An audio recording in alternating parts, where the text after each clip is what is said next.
Tema kita adalah mulai dari perkara-perkara kecil, dan karena itu di tampilan di layar juga diawali dengan kalimat bermula dari kegemarannya berjalan kaki. Yoshida Minoru mendapat penghargaan pemerintah Jepang. Minoru menginisiasi komunitas jalan kaki untuk masyarakat Jepang di Indonesia yang diberi nama Jakarta Aruku Kai, atau dalam bahasa Inggris disebut Jakarta Walking Club. Ya. Bermula dari kegemaran berjalan kaki. Berjalan kaki itu hal yang sangat sederhana, hal yang sangat keseharian, ya bisa kita sebut ini urusan kecil. Selama kita sehat, kondisi kita baik-baik saja, kita semua pasti dapat berjalan kaki. Dan ternyata apa yang sederhana dan keseharian ini membuat Yoshida Minoru mendapat penghargaan dari pemerintahnya. Ya, enggak main-main ya, dari hal yang sederhana yang terasa kecil ini ternyata membuat dia diberi penghargaan. Tapi sayangnya Bapak Ibu Saudara, hal yang sederhana, hal yang sangat keseharian ini, berjalan kaki maksudnya, tidak semua orang suka. Ya, tidak semua orang suka. Ya. Dan salah satu yang dikenal tidak suka jalan kaki adalah orang Indonesia, terutama yang tinggal di kota besar. Males jalan kaki. Indonesia telah tercatat memegang peringkat pertama sebagai negara paling malas jalan kaki. Ini peringkat berdasarkan penelitian yang dilakukan oleh Stanford University tahun 2017. Menurut penelitian, rata-rata orang Indonesia hanya berjalan kaki 3.513 langkah per hari. Ini jauh lebih sedikit dibandingkan rata-rata yang seharusnya dilakukan oleh orang, yaitu 5.000 langkah per hari. Sayang ya, banyak orang Indonesia yang tidak suka jalan kaki. Males, alasannya macam-macam ya, yang jauh, yang panas gitu ya. Ya. Tapi saya percaya kita semua di sini orang-orang Indonesia yang ada di dalam rumah Tuhan saat ini bukan termasuk mereka yang malas jalan kaki ya. Bapak Ibu suka jalan kaki semua ya. Puji Tuhan. Ya. Nah, saudara, dari inilah maka kita bisa kemudian ambil satu poin pertama atau pelajaran pertama buat kita. Jangan pernah meremehkan perkara kecil. Ya. Mulai dari perkara kecil berarti kita jangan pernah meremehkan perkara kecil. Kenapa kita tidak pernah boleh meremehkan perkara kecil? Karena yang namanya perkara atau hal kecil bukan berarti tidak punya nilai atau manfaat. Selalu punya nilai, selalu punya manfaat. Jadi jangan diremehkan. Rata-rata manusia berkedip sekitar 15-20 kali dalam 1 menit. Ya. Begitu teraturnya berkedip sampai kita tidak berasa ya bahwa kita sudah berkedip.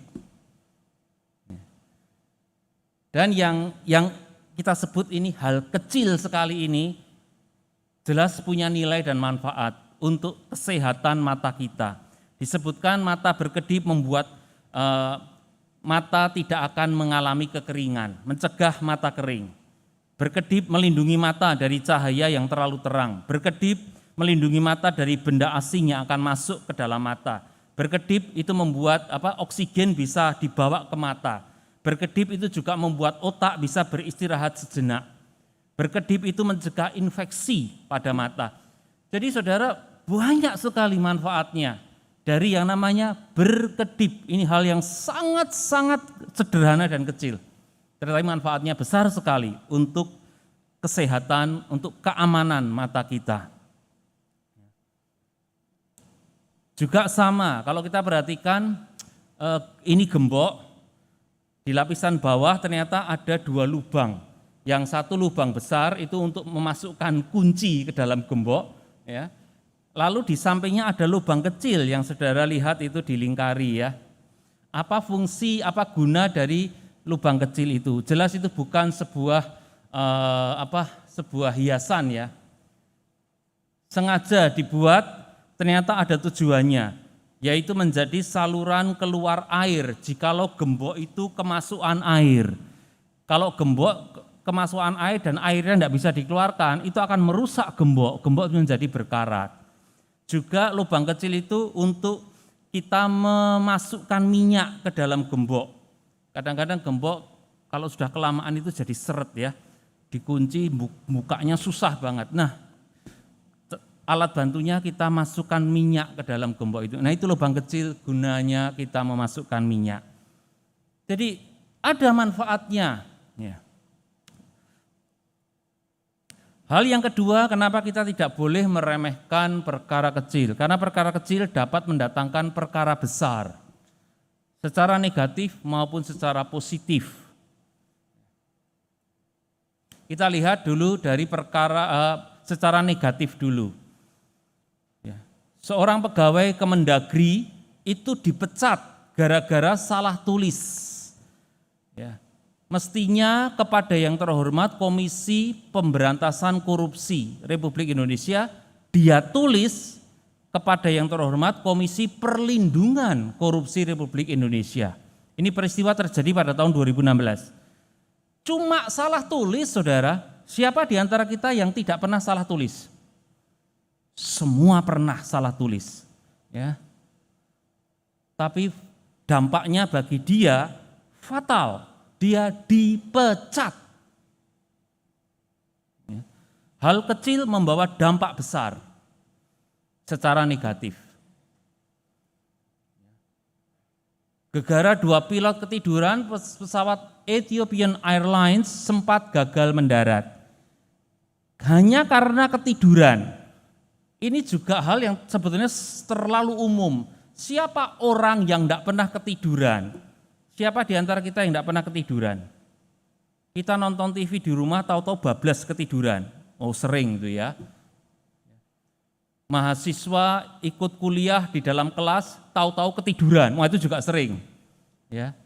Kita ikut meeting, apalagi sekarang meetingnya Zoom, ya. Videonya dimatikan, itu kesempatan untuk kita ketiduran, Saudara, ya. Jadi ini sebetulnya hal yang sangat umum. Tetapi saudara perhatikan, pilotnya ketiduran, dua-duanya, pilot dan co-pilot ini kompak mereka ya, tidur bareng. Wow, itu dampaknya mengerikan saudara. Berbahagialah kita yang bukan menjadi penumpang pesawatnya mereka. Ya, itu pesawatnya dibawa menuju ke maut itu sama pilotnya, hanya karena ketiduran. Dampaknya negatif saudara. Tetapi juga bisa memberikan dampak besar secara positif. Dalam hal ini kita ingat kembali Farel Prayoga saudara-saudara, dari pengamen jalanan hingga goyang istana. Perhatikan dia itu awalnya pengamen jalanan. Kalau kita bicara pengamen jalanan, ya udah dia pengamen jalanan, dia cuma pengamen jalanan. Nah, kita kasih embel-embel cuma pengamen jalanan. Tidak ada istimewanya begitu loh. Ya, tetapi sekarang dia menggoyang istana. Dia bikin pejabat-pejabat istana bergoyang-goyang mengikuti lagu yang dia nyanyikan. Bukan cuma itu, Farel Prayoga sekarang popularitasnya melonjak tinggi sekali dan jangan lupa dia sekarang juga menjadi seorang anak yang kebanjiran rezeki. Ya, duitnya tahu-tahu melimpah gitulah. Ya. Pengamen jalanan itu ya perkara kecil lah, tapi membawa dia kepada perkara besar secara positif. Makanya jangan pernah meremehkan hal kecil dalam hidup ini. Nah, Bapak Ibu Saudara, Tuhan Yesus di dalam Lukas 16 ayat 10, ini ayat yang sebetulnya menjadi fokus kita pada sore ini. Tuhan Yesus berfirman, barang siapa setia dalam perkara-perkara kecil, ia setia juga dalam perkara-perkara besar. Dan barang siapa tidak benar dalam perkara-perkara kecil, ia tidak benar juga dalam perkara-perkara besar. Dan ternyata apa yang Tuhan firmankan ini sebetulnya juga telah Tuhan nyatakan ya dalam kesempatan berbeda, yaitu di Matius 25 ayat 21 dan 23. Ketika dia berbicara tentang talenta, dia mengutarakan hal yang sama ternyata. Namun kita sekarang mau lihat apa yang dia sampaikan di dalam Lukas 16 ayat 10. Tuhan menyampaikan hal ini tidak terlepas dari apa yang sebelumnya sudah dia sampaikan. Yaitu ketika dia berbicara tentang perumpamaan bendahara yang tidak jujur. Bendahara yang tidak jujur. Kita lihat dulu tentang sosok bendahara. Ya, bendahara ini kalau dalam bahasa Yunaninya, bahasa aslinya memang ditulis oikonomos. Itu bisa diterjemahkan bukan bendahara saja, tetapi bisa diterjemahkan manajer. Makanya dalam terjemahan bahasa Inggris, bendahara yang tidak jujur itu diterjemahkan sebagai dishonest manager. Ya.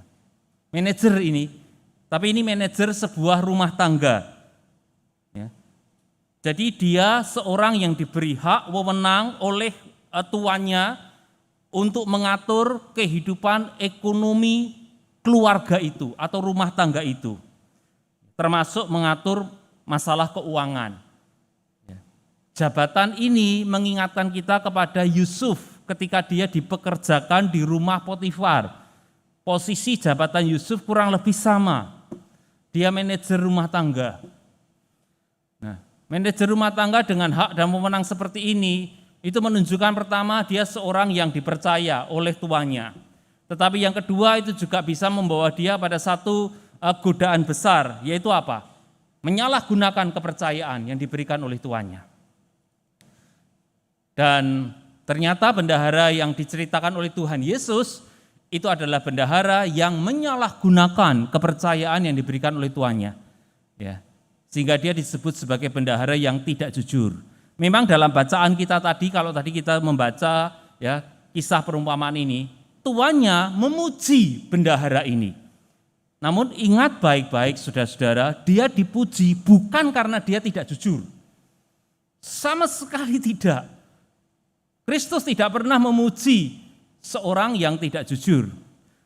Bendahara ini dipuji justru karena dia cerdik. Ya.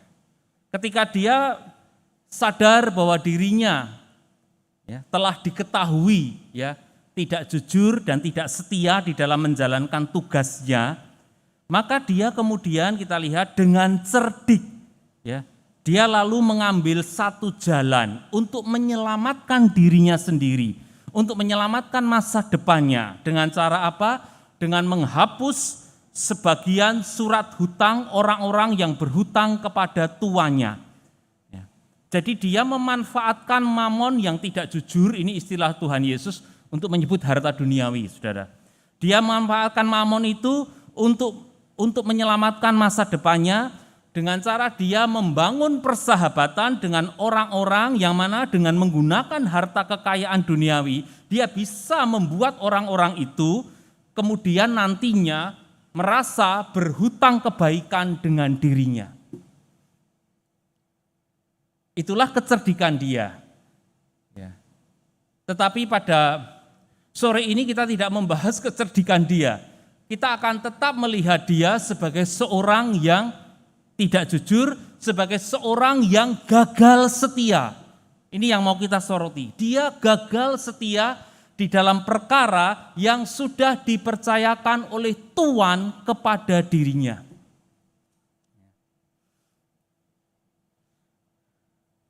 Kenapa kita mesti memandang penting ya, menjadi setia di dalam perkara yang dipercayakan ya. Karena setiap perkara, ya, entah itu kecil atau besar, dan kali ini kita mau lihat perkara kecil dulu ya. Perkara kecil itu ujian kesetiaan dan ketekunan. Jadi ketika kita diberi kepercayaan dalam sesuatu hal, apapun itu sebetulnya adalah ujian buat kita, ujian kesetiaan dan ketekunan kita. Ingatlah baik-baik di dalam Keluaran 16 ayat 4 ketika Tuhan berfirman kepada Musa, sesungguhnya aku akan menurunkan dari langit hujan roti bagimu, maka bangsa itu akan keluar dan memungut tiap-tiap hari sebanyak yang perlu untuk sehari, supaya mereka kucoba apakah mereka hidup menurut hukumku atau tidak. Perhatikan yang tertulis huruf besar berwarna merah, supaya mereka kucoba. Ini urusan apa sih? Ini urusan mengambil mana. Setiap hari bangsa Israel itu mendapatkan tugas untuk memunguti mana sebanyak yang perlu setiap hari. Ya. Ini hal yang sederhana sekali kan? Ya. Tapi ternyata bagi Tuhan itu Tuhan pakai sebagai cara untuk menguji kesetiaan bangsa Israel. Itu ujian bagi mereka. Ya. Jadi mari kita tanamkan dalam pikiran dan hati kita. Setiap perkara yang dipercayakan kepadaku itu ujian. Ujian kesetiaanku, ujian ketekunanku. Dan kembali kepada perumpamaan tentang bendahara yang tidak jujur, maka perumpamaan ini Bapak Ibu Saudaraku mengingatkan kita bahwa kita ini adalah penata layan atau pengurus gitulah dari apa yang Tuhan telah percayakan kepada kita. Ya, kita ini seperti bendahara ya dalam perumpamaan Tuhan Yesus. Kita mendapat kepercayaan. Apa yang Tuhan percayakan kepada kita? Banyak hal, bisa itu harta kekayaan, bisa itu talenta bakat kita, bisa itu pekerjaan yang sekarang kita geluti, jabatan yang kita sandang, bahkan waktu hidup kita itu adalah apa yang Tuhan percayakan kepada kita. Tapi ingat baik-baik, semua itu Tuhan percayakan kepada kita. Jadi yang punya siapa? Yang punya Tuhan, bukan kita. Kita cuma diberi kepercayaan untuk mengelolanya, untuk merawatnya. Tapi yang memiliki tetap Tuhan. Sehingga pada waktunya nanti kita harus mempertanggungjawabkan semua yang Tuhan percayakan kepada kita. Kita harus mempertanggungjawabkan kepada Tuhan. Ya. Kenapa kepada Tuhan? Karena Tuhan Tuan kita. Kita ini bertuan dan mengabdi hanya kepada Tuhan, bukan yang lain. Kalau Tuan kita hanya Tuhan, maka semua yang Tuhan percayakan kepada kita, mesti kita kelola sesuai dengan aturan main Tuhan, sesuai dengan kehendak Tuhan. Bukan sesuai dengan kemauan kita, selera pribadi kita, bukan menurut cara pandang kita, tidak, tetapi menurut cara mainnya Tuhan. Makanya di dalam ayat 13 tadi kan Tuhan Yesus berfirman, seorang hamba tidak bisa mengabdi kepada dua tuan, ya. Dan kita, ya, tidak bisa mengabdi kepada Allah dan sekaligus kepada Mamon, tidak bisa. Itu hanya akan menghadirkan konflik ya dalam diri kita sendiri. Kita hanya bisa mengabdi kepada Tuhan karena Mamon itu termasuk ya itu harta ya kekayaan itu termasuk yang dipercayakan oleh Tuhan kepada kita. Makanya Bapak Ibu Saudara, nasihat yang baik tentu berangkat dari kisah perumpamaan bendahara yang tidak jujur dan tidak setia ini. Maka panggilan buat kita semua, setia, bertekun dan bertanggung jawablah, mulai dari perkara kecil yang Tuhan percayakan kepada kita. Ya. Kita enggak usah milih-milih dan enggak usah mandang, ini urusannya tentang apa dulu. Pokoknya selama itu dipercayakan oleh Tuhan kepada kita, mari ya kita kerjakan dengan baik, kita kerjakan dengan benar, kita kerjakan dengan tanggung jawab, kita rawat ya semaksimal mungkin. Di sini ada satu contoh ya pribadi yang memiliki hal ini, yaitu Rut. Ya. Kalau Bapak Ibu Saudara nanti baca, silakan baca di rumah saja Rut pasal 2 ayat 1 sampai 7. Ya. Saya akan kutipkan beberapa bagian ya. Rut perempuan Moab itu berkata kepada Naomi mertuanya, biarkanlah aku pergi ke ladang memungut bulir-bulir jelai di belakang orang yang murah hati kepadaku. Jadi Rut mau memunguti bulir-bulir jelai di ladang. Maka pergilah ia lalu sampai di ladang dan memungut jelai di belakang penyabit-penyabit. Dan dia melakukan itu di tanah milik Boas. Maka Boas ketika melihat Rut bertanya kepada bujangnya, dari manakah perempuan ini? Lalu bujang-bujangnya itu memberikan jawaban demikian. Tadi Rut atau orang itu berkata, izinkanlah kiranya aku memungut dan mengumpulkan jelai dari antara berkas-berkas jelai ini di belakang penyabit-penyabit. Begitulah ia datang dan terus sibuk dari pagi sampai sekarang dan seketika pun ia tidak berhenti. Ini kalimat terakhir. Inilah kesaksian dari bujang-bujangnya Boas ketika dia melihat Rut yang memunguti buli-buli jelai. Ya, kesaksian mereka adalah begitu ia datang, ia terus sibuk dari pagi sampai sekarang memunguti buli-buli jelai itu dan seketika pun tidak berhenti. Jadi itulah yang dilakukan oleh Rut. Pekerjaannya apa sih? Cuma memungut buli-buli jelai. Waduh, ya kita memandang itu seperti sesuatu yang terlalu remeh gitu ya. Tapi firman Tuhan memberi kesaksian, dia melakukan itu dengan setia, dengan tekun, dengan bertanggung jawab. Itu yang indah. Dan itu awal mula sehingga akhirnya nantinya Rut dikawini oleh Boas. Jadi Bapak Ibu Saudara, apa sih sebetulnya yang perlu kita miliki? Kenapa kita mesti setia? Kenapa kita mesti tekun, kenapa kita mesti bertanggung jawab? Sebab itulah saudara yang membuat kita kemudian akan disebut sebagai orang-orang yang layak dipercaya. Ya, firman Tuhan kan mengatakan yang akhirnya dituntut dari pelayan-pelayan Tuhan, itu apa? Mereka bisa dipercaya. Dan Tuhan pun memberikan janji, orang yang dapat dipercaya berkatnya banyak.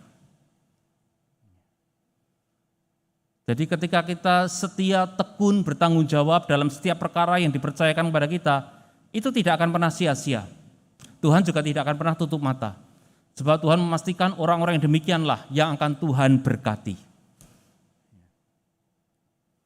Saya akan menyampaikan ini kisah hidup seseorang yang terkenal di Indonesia, Chef Juna, juri Master Chef Indonesia. Salah satu pekerjaan yang malah menjadi pintu kesuksesannya adalah bekerja di restoran. Kala itu bekerja di restoran Jepang, tapi di Amerika ya, restoran Jepang di Amerika.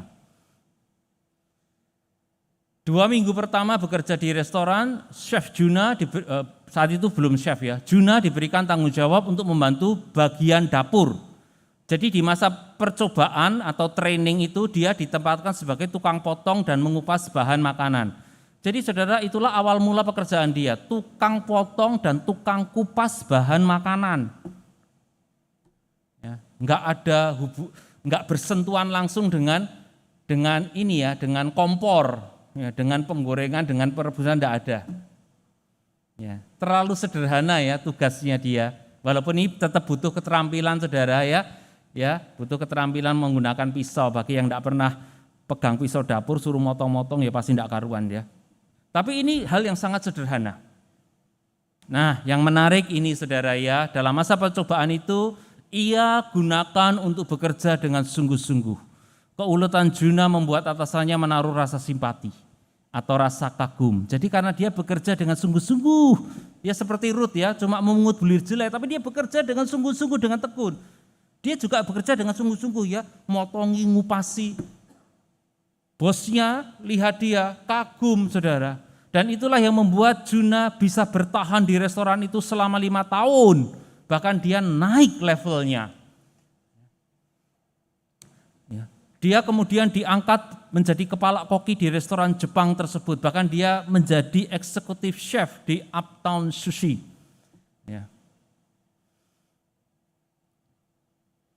Dan karena dia memang semakin menunjukkan kecakapannya, kemampuannya di bidang kuliner, akhirnya dia dipilih menjadi salah satu juri MasterChef Indonesia. Dan dia termasuk juri yang konsisten, jadi terus tampil ya di tiap season. Atau hampir tiap season dia tampil. Jadi kita lihat Bapak Ibu Saudara, ini seorang yang meniti karier dari bawah ya. Dari melakukan pekerjaan yang sangat sederhana ya di dapur. Tetapi dia melakukannya dengan sungguh-sungguh. Dia setia, dia tekun, dia ulet. Dan itu membuat dia dipercaya oleh atasannya. Karirnya terus meningkat, jabatannya terus meningkat. Dan bukan cuma itu, yang pasti berkat yang dia terima juga semakin besar dalam hidupnya. Ya, saya percaya, kita percaya setiap dari kita ingin ya mengalami kehidupan yang seperti ini. Terus mengalami peningkatan, ya. Karena apa? Karena kita dipercaya. Ya, karena kita mampu setia, tekun, bertanggung jawab dengan apa yang telah dipercayakan kepada kita. Dan Tuhan memberkati orang yang demikian. Karena itu Bapak Ibu, kesimpulan akhir buat kita, ya mari, ya sesuai dengan apa yang sudah difirmankan di Kolose 3 ayat 23. Apapun juga yang kamu perbuat, perbuatlah dengan segenap hatimu seperti untuk Tuhan.